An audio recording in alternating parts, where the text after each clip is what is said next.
Well, good morning from Mission Control Houston, and welcome to today's International Space Station update.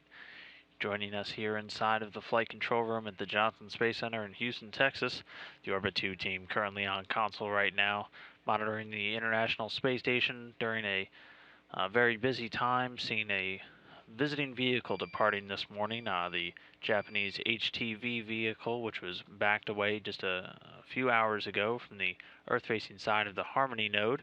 All eyes on board the station currently pointed. This unmanned cargo craft scheduled to depart a little bit later this morning, currently attached to the space station's robotic arm. It's been docked to the station since July 27th and will soon release and back away and then set itself up for a re-entry trajectory with the Earth's atmosphere, where it'll pass over and burn up over the Pacific Ocean, bringing an end to the third flight of this Japanese cargo craft. Meanwhile, here in Mission Control, the team's being led today by Flight Director David Korth. You can see him there in the white shirt, and then joining him at the Capcom position is NASA astronaut Katie Coleman, serving as the voice communication link between all of our controllers here on the ground and the astronauts up in space. And those astronauts right now are crew of Expedition 32, three of which scheduled to come home this upcoming weekend. Those three over there on the right, the one in the middle, Expedition 32 Commander Gennady Padalka, a veteran space flyer on his fourth flight, and then behind him on the left, NASA astronaut Joe Akaba, and all the way on the right there is Russian cosmonaut Sergei Revin. The three have been docked to the International Space Station since May 16th, scheduled to land this upcoming Sunday in their Soyuz TMA-04M vehicle as they touch down on the steppes of Kazakhstan. Again, that'll be coming up this Sunday, and we'll leave our other three crew members on board the International Space Station. Russian cosmonaut Yuri Malenchenko, and then NASA astronaut Sonny Williams and Japanese astronaut Aki Hoshide.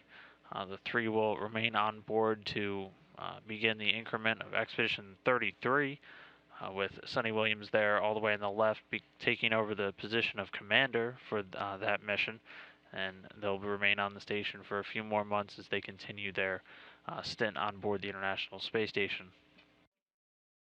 So meanwhile, on board, our astronauts, many of them focused around this HTV vehicle as they work throughout the morning to prepare it for its eventual demating from that Harmony node. Joe Akaba working early this morning to set up the robotic workstation inside of the station's cupola and then perform the demate with the common berthing mechanism. That demate beginning at about 6:50 a.m. Central Time today. And following all these activities a little bit later, he'll be closing that out and taking down the workstation. And he'll be at the controls when they perform the HTV release, working in conjunction with robotics controllers down here on the ground in Houston. Aside from all this visiting vehicle activity he's doing today, he'll also be gathering some more samples for the Human Research Facility as he prepares to come home. And we'll also be doing a ham radio pass with a school in Dorado, Puerto Rico, using just a standard ham radio to give a chance for students down on the ground here the opportunity to ask him questions one-on-one. Our other NASA astronaut, Sonny Williams, also doing some work today on that HTV vehicle. She was working to close out the vestibule, so the connections between HTV and the International Space Station.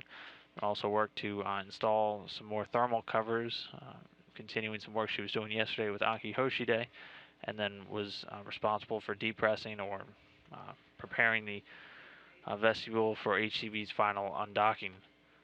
Aside from that, today she'll also be going throughout the station and taking some water samples from the potable water dispenser, and also a few over in the Russian service module. Moving on, Aki Hoshide closing out that HTV vestibule alongside Williams and helping out with that thermal cover install.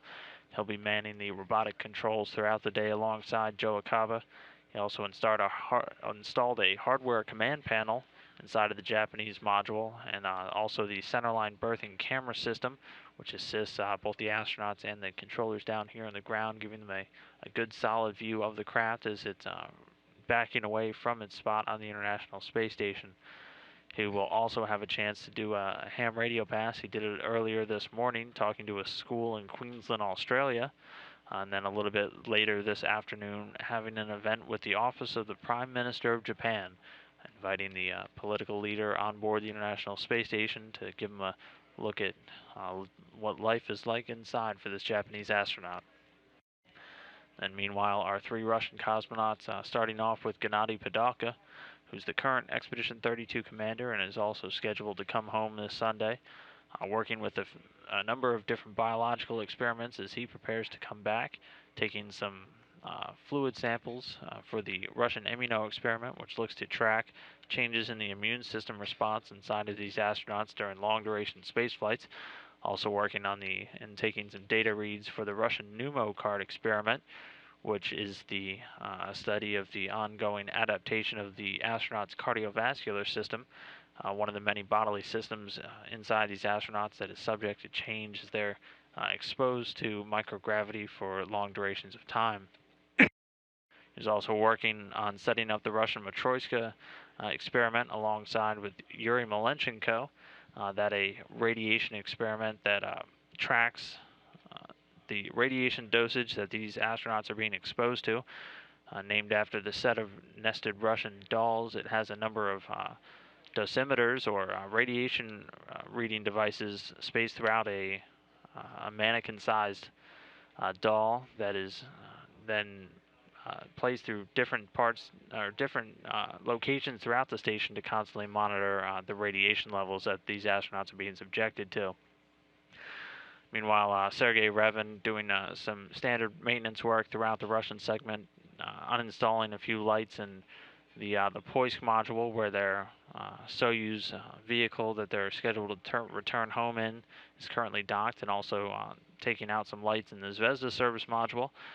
And then our last Russian cosmonaut, Yuri Malenchenko, will remain on board the station, again working on that Matryoshka alongside of Gennady Padalka, and doing some more follow-up maintenance work on the Russian Electron system, which has been going on since yesterday.